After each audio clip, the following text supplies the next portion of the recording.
tired. You'd be surprised how many times you'll have people that will say, I'm sick of being sick. And that's when the court needs to put a hand out and say, we got you, bud. We're going to make this, you're going to hate this probation. And I'm going to tell you something. I've been in drug court and I've seen drug court work, but people will tell you over and over and over, that's the toughest probation I've ever had in my entire life. You guys didn't let me get away with nothing. Yeah, that's the whole idea. Drug court, to a certain extent, is parent court. We're going to parent you. We're going to teach you how to be a productive member of society.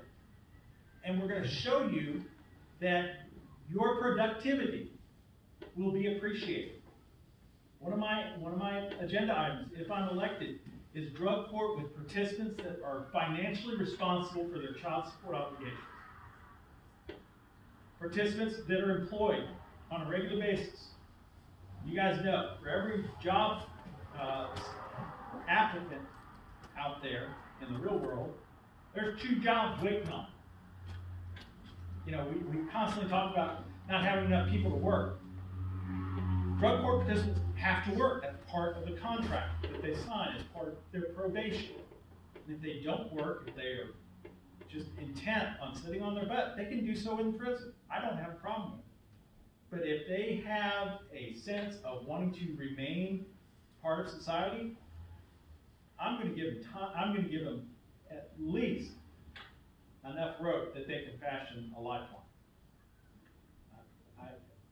If they choose to fashion a noose because they just won't choose to climb up, that's fine too. The thing about it is, while they're in drug court, they're not in jail. Why does that matter? If you ever want to see the statistics, and I'm going a little bit out of memory, so please understand the numbers are wrong. To keep somebody in our local jail is $36,000 a year. To keep somebody in prison is between $44,000 and $50,000 per year. Why the difference?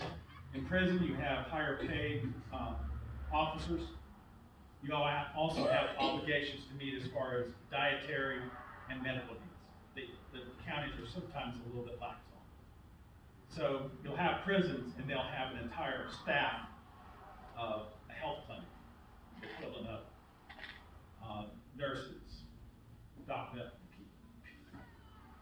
nurse practitioners, PAs, basically, physician's assistants.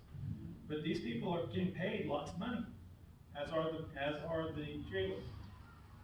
And so when we talk about let's just jail them and throw away the key, it costs too much. Versus them being on probation in drug court, being responsible, being sober. When they're not sober, they get an immediate sanction of going to jail. And it may be a stay of 2 or 3 days or 2 or 3 weeks. Whatever it's going to take to get there to wise up. And I've had people go to jail 3, 4, 5 weeks, come back out and recommit, basically relapse, and have to go back to jail 3, 4, 5 weeks. And that's why people say it's the toughest kind of probation there is. Well, the thing about it is, in the meantime, they're learning, hopefully, and sometimes it's because they're watching other people that are participating in the program that are actually doing it right.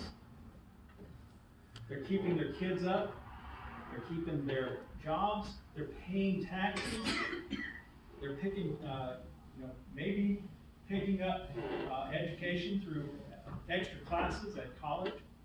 That's fine. But the fact of the matter is, I want to keep them working. I want to keep them sober, and I want to show them just because they made a mistake does not mean that their lives are forfeit.